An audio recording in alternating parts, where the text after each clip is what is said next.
right? And they were so excited. They're like, oh my gosh, there's a program for us. We never thought this would be possible. We've been renting for the last 15 years. That's a long time. You know, we see everyone else gaining all this equity. They were very excited that, you know, but where we weren't done yet, you know, that was the beginning stages of getting them pre-approved, figuring out their loan and whatnot. So they were able to use one of our special programs, which we have about 15 different down payment assistance programs. But this program, you can set it up so you really need nothing on the day of closing. You can actually get the money that you paid up front, because you have to pay for certain things up front when you buy a house, right? I mean, you know, like, what are those? Well, you have a deposit. When you make an offer, you're going to make a deposit on the house. So it's called earnest money. And that could be as little as $1,000. It could be $5,000. It just depends on how strong you want to make your offer look, right?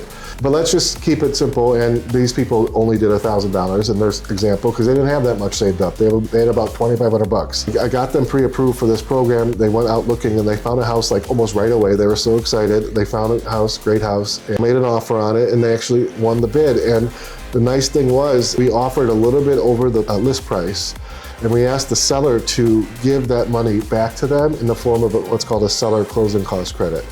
Okay, so that was structured purposely so that way, because they didn't have money to come with 3.5% down and to pay all the closing costs. They didn't have that. They only had $2,500, right? Yeah. So because we were able to structure it that way, you know, when they paid their earnest money for $1,000, they're going to pay about $700 for an appraisal, and then the optional thing they would pay for would be a home inspection. Highly recommended. Highly recommended, yes. You know, that's because an appraiser is going to just tell you what the house is worth and that, you know, what you're paying for it is reasonable. A home inspector is going to go through it like a fine-tooth comb. You know, they're going to tell you every single thing that's wrong with that house. So in the future, you know, like what expenses would be for, you know, maintenance and things. So that's like what? How much is a home inspection? Like $500? Depends, yeah, maybe a little bit more.